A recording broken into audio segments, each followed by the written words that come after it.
Hey everyone, welcome back, or welcome if it's your first time here. So, I just decided to make dinner for, I guess it would be by the time the video's seen, it would be for dinner tonight. Actually it's right around midnight on Saturday night when I'm filming this. And since it's actually cool in the house finally, I decided I would make dinner for tonight. I guess it would be. So, I'm making shepherd's pie. And the reason why I'm doing this video is to show you, and I was also started dehydrating some cucumbers before they go bad. So I wanted to show you like what you can make, another item you can make with your preps. So for one, which I wiped the top off, but it's ground beef that I canned. So that's home canned. That's 1 pound. This is not a 13 by 9, but maybe 12 by 8. I'm not sure what size that pan is, or that dish is.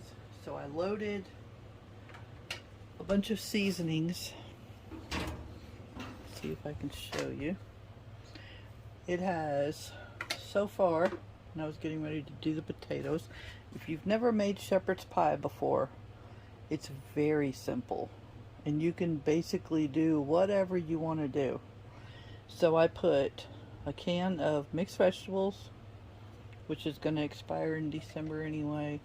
This one, I couldn't find the date. That's just whole kernel corn. I put a can of tomato soup. I'm not positive that's going to be, the 1 can's going to be enough yet. I might add another. I'm going to see what it looks like when I get the hamburger in there. And then I'm also, so everything right so far is from Preps. Also, this has ranch powder from Preps. It has dehydrated onions, minced garlic, turmeric, Italian seasoning. So basically everything in here right now is from Preps. And then also potato flakes, and I taped the directions on the side of the container. So I just opened that, getting ready to get that ready. So I'm going to do about 1.5 cups. So I did 1.5 cups of potatoes. I'm doing about 1.5 cups of potato flakes. And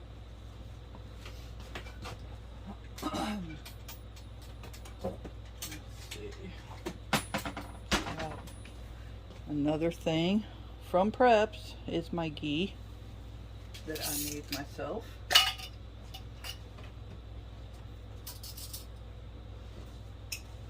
I'm adding a big old hunk of ghee in with the potatoes.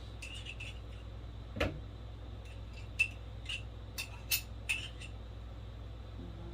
see what else it says.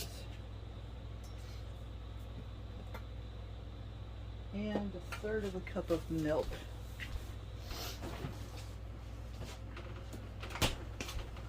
Once again from Preps, from the pantry, but I had this in the refrigerator because I already opened it.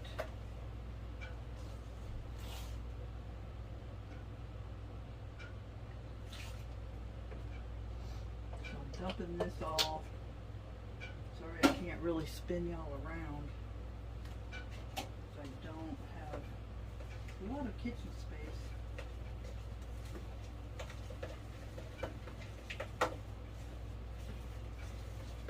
When you do these potatoes,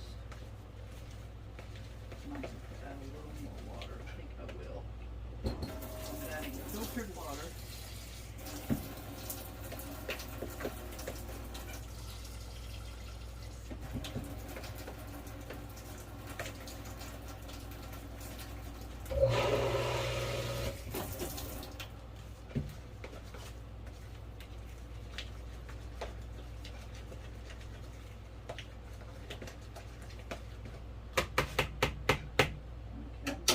this up. So here's my mashed potatoes. I'm throwing these in the microwave. Like 2 minutes. And I'm going to, come on, open my jar. This lid is going in the trash.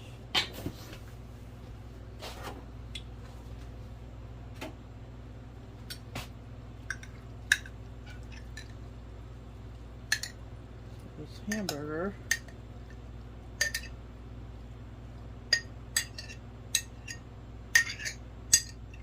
all of it, juice and everything, is going in my casserole.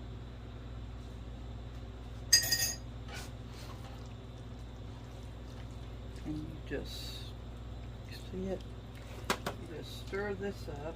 This is where you determine, so everything is basically cooked.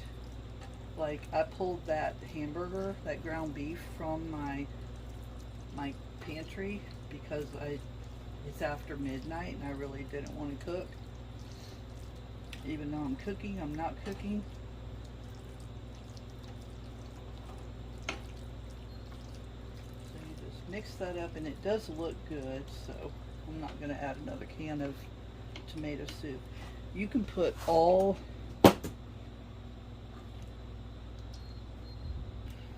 okay, I'm back. You can put all corn, you can put all green beans, you can put peas and corn, like any combination that you want.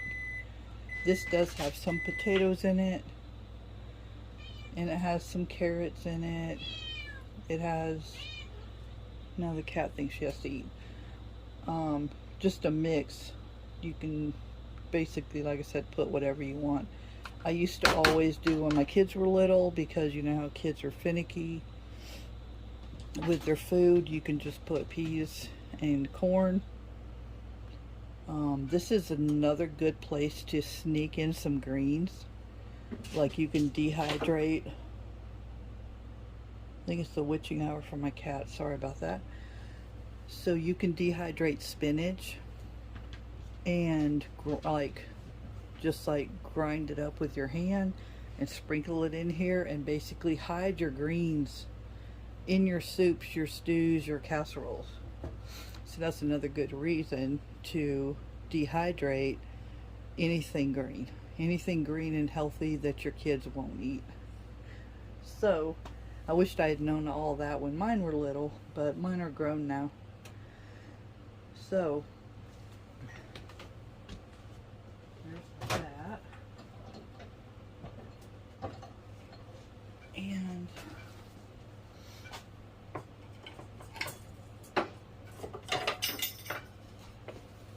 so my potatoes.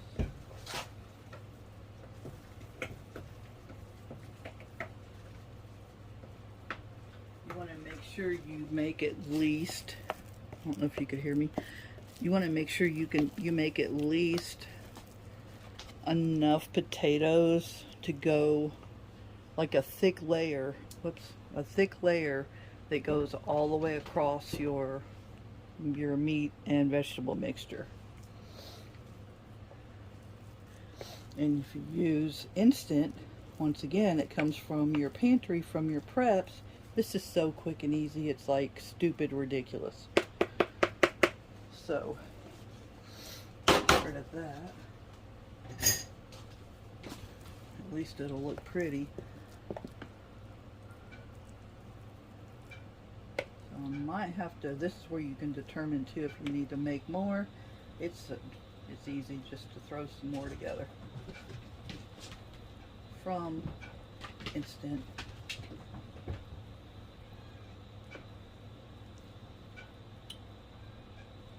I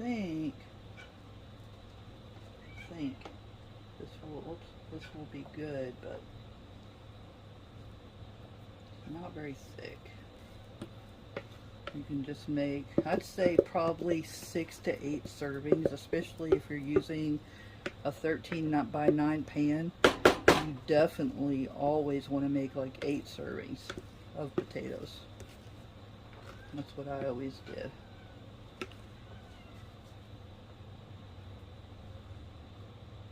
I'm going to make another half of a serving. So, I'm going to put, let me turn y'all off, I'll be right back. Okay, so while I'm waiting on those next batch of potatoes, I pulled this out. So I've had this thing forever, but it's a craft singles holder.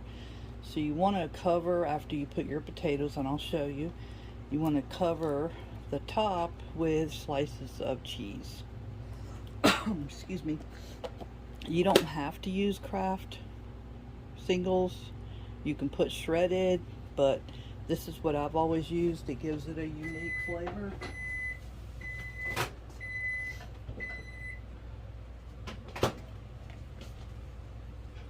And you can almost do this quietly while everybody's sleeping. Like, my other half is sleeping and doesn't even know I'm doing this. So it'll be a good surprise. And you want to also make sure your potatoes are thin enough to spread. These are kind of fluffy, but this will be okay. They're almost too thick. Just because you don't want them to pull away too much.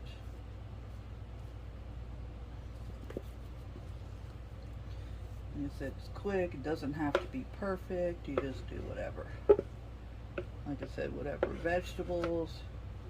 I imagine you can probably even put shredded chicken if you wanted to. I've never tried that, but that's another prep item. I mean, why not? I know, I'm using my fingers, whatever. We're the only two eating it.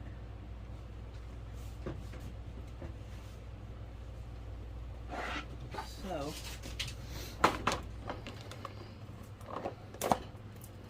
and you also want to make sure the oven is preheated while you're putting all this together to about 375, 350 maybe. I have mine on 375. And you want to cover, now everything is cooked at this point. And you can cook your hamburger ahead of time. You can use your canned hamburger, which you should have some. If you're not canning, then just cook your hamburger up and then just throw it together.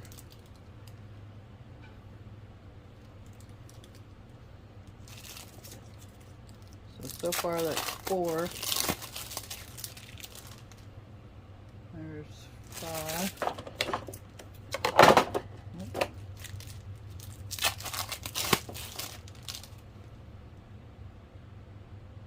There's 6 and 7.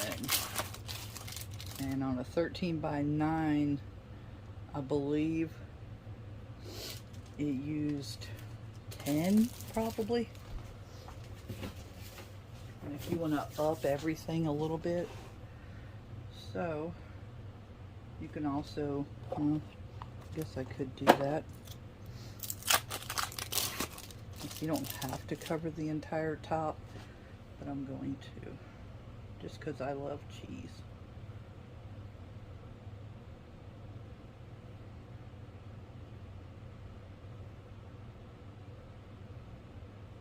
There we go.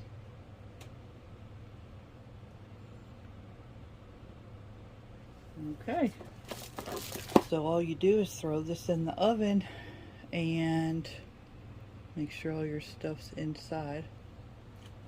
Throw this in the oven enough to have the top brown and bubbly, and you're good. I would let it sit. And here's another tip: when you pull it out of the oven, which it's after, what time is it? It's now 1:15 in the morning. I actually started way later than I originally thought I did. So this only took me probably at the most 15 minutes to throw it together, if that. I mean, if you pull all your stuff out, you know what you're going for, throw it all together. It could take 10 or 15 minutes total.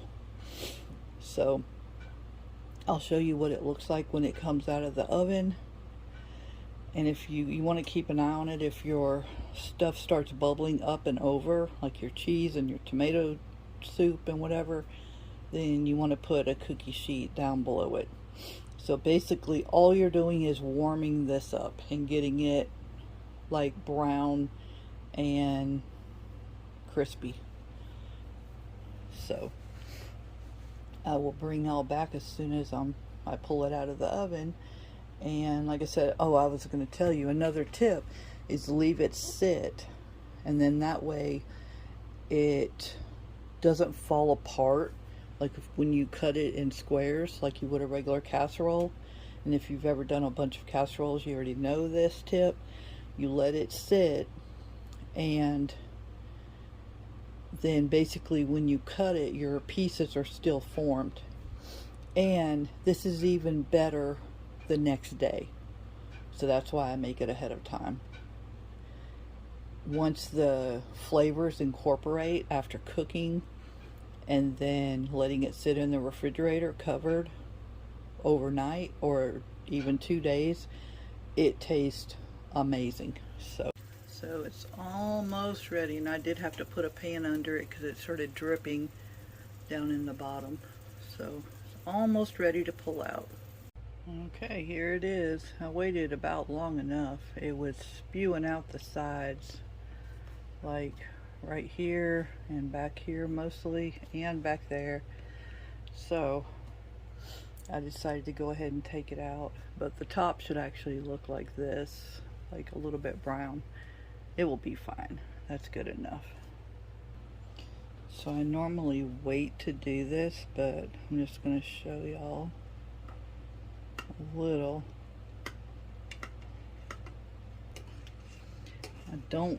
I'm not going to try to pull a piece out yet because I know what'll happen.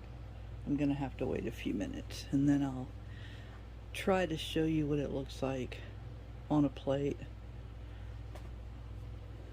Okay, I couldn't do it. I would have had to wait way longer because it's so hot. So this is what it looks like on the inside and the top. Like I said, once it's cold, it will actually form a square instead of being a blob on your plate. That's another reason when you want to let it set up a little while and wait. So I will catch y'all on the next one. Be safe out there. Be blessed. So I totally spaced. I was supposed to show you guys this after it was formed and refrigerated. So we actually dug into it quite a bit. So this is what happens if you don't put it in the refrigerator first and then pull it out and cut it in pieces. This is what happens if you do. Then it actually forms properly and stays together. Hope this helps someone have some kind of ideas. We'll catch y'all on the next one. Be blessed.